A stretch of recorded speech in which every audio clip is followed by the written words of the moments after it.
Well, Annie, I know I'm looking at that map right now, and I do not like the red. We need to get rid of that. I don't want it anymore. I'm done. Here in the Sioux State, some of us, we like red, but not when it's showing a severe outlook for today. And in fact, I'm going to stay in office so you guys can see what we're looking at, because there's a lot of colors going on. That's a level 4 out of 5 for potentially stronger storms to develop. Now, supercells will develop this afternoon with large hail, damaging winds, and a few tornadoes, some of which could be strong. The most likely threat area is across east central and southeast Oklahoma. And this is where that lifting warm front that's been impacting us over the last several days will maximize that lift, that shear and instability.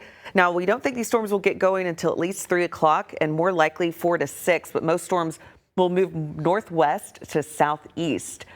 We could see some of these even splitting. It could be a messy situation, making sure that you have multiple ways to stay weather aware. Latest updates from the SPC, which is the Storm Prediction Center, on what we're looking at for that tornado index zone for today. We have that 10% chance, which is one of the highest chances we've had in any outlook so far all week long. And we've had several tornadoes reported across the state over the last several days. So please make sure that your family has a plan ready to go. If you are getting out and about today, I know it's Saturday, we've got a lot of plans going on across the area.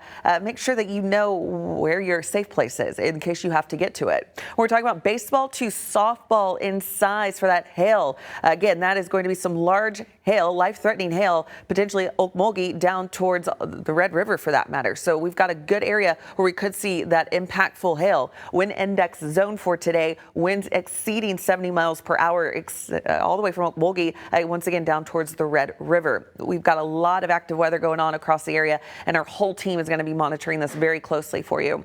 We're taking that live look right now. It's 62 here for Tulsa. That cloud coverage is over us.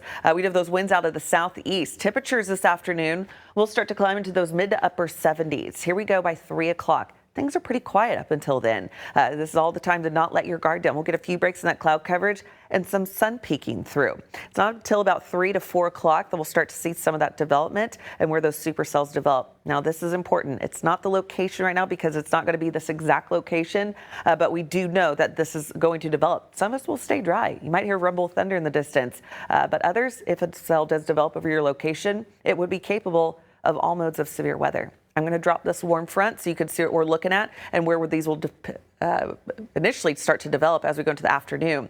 You can see those clusters starting to form as we go into the afternoon and evening hours. We need that peak heat and energy set in place. Our dew points will be in the mid to upper 60s, so supportive of this environment as well.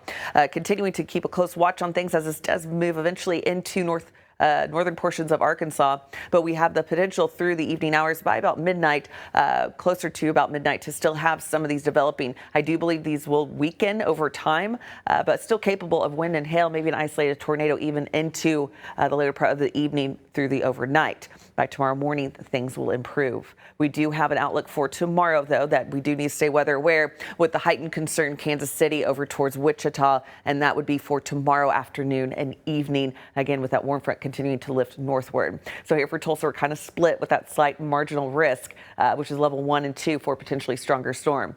By Monday, we're going to be watching more so to the east as we see that heightened concern. St. Louis extending this down closer to about Memphis. So we are out of that severe threat, but we could see an isolated development further to our eastern counties. So Grand Lake over towards our areas around Tahlequah. We'll be watching things closely.